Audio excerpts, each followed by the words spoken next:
Hello दोस्तों, मेरा नाम डॉक्टर ए उपाध्याय। आज हम चर्चा करेंगे सर्दियों में होने वाले कफ कोल्ड यानी कॉमन कोल्ड के बारे में। बेसिकली कॉमन कोल्ड एक तरह से वायरस से जनित बीमारी है। 50% इसका कारण राइनोवायरसेस है, जैसे कि नाम से ही ये विदित होता है कि राइनो का मतलब होता है नोज़, पर्टेनिंग टू नोज़। चूँकि इसमें नोज़ का इन्वॉल्वमेंट ज़्यादा रहता है, nasal congestion, running nose, that's why these viruses is known as rhinoviruses. These are nearly 100 types of rhinoviruses. बाकी 50% जो कॉमन कोल्ड होता है वो a group of viruses known as corona viruses. Near about 200 type के corona viruses होते हैं जो कि कॉमन कोल्ड के लिए जिम्मेदार होते हैं।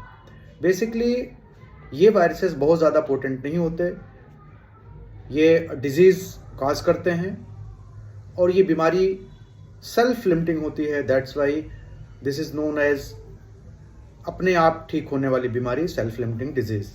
इससे कोई बहुत ज़्यादा हानि नहीं होती। हाँ, ये परेशानी ज़्यादा क्रिएट करती है, ये इरिटेबल बना देती है, अनकंफर्टेबल ज़्यादा रखती है।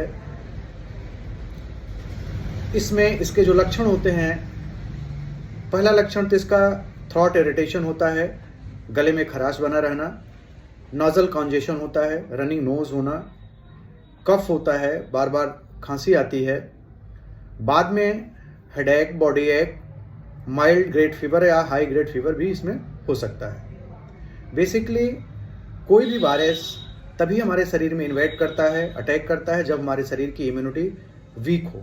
अगर हमारे शरीर की इम्यूनिटी अच्छी है तो ये वायरसेस ज़्यादा टिक नहीं पाते। इन्फेक्शन होते ही जनरली आपने देखा होगा कुछ लोगों में ये 1 से 2 दिन, ज़्यादा से ज़्यादा 3 दिन में ही ठीक हो जाते हैं। जनरली ये 7 से 10 दिन लेते हैं, जिसका duration maximum two max 7 to 10 days होता है।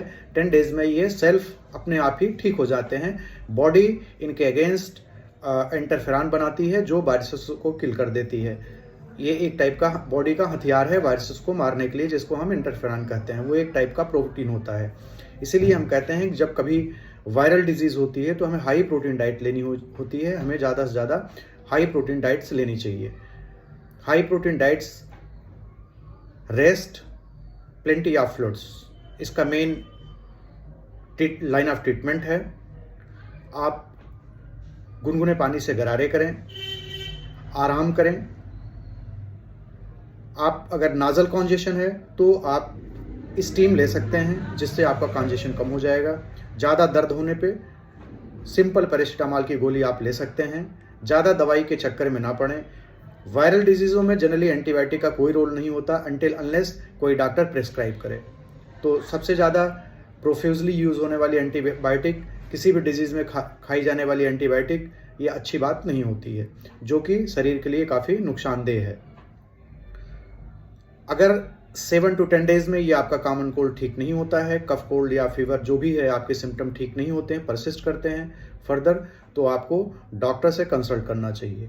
या आपको सांस में कोई दिक्कत हो रही है, चेस्ट पेन हो रहा है, तो इमीडिएट डॉक्टर को दिखाना चाहिए। रही बात लाइन ऑफ ट्रीटमेंट का, तो इसमें मैं आपको 2 चीज़ बताऊंगा।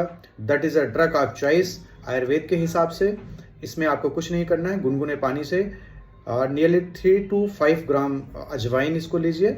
अजवाइन को सुबह 1 चम्मच, 1 चम्मच शाम को आप लीजिए, और इसके आधे घंटे के बाद आप 5 ग्राम के आसपास सीतोपलादी चूर्ण सुबह, 5 ग्राम दोपहर को, 5 ग्राम शाम को शहद के साथ मिला के इसको आप चाट लें।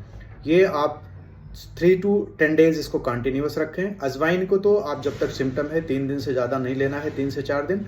सीतोपलादी चूर्ण आप 10 डेज आप ले लें।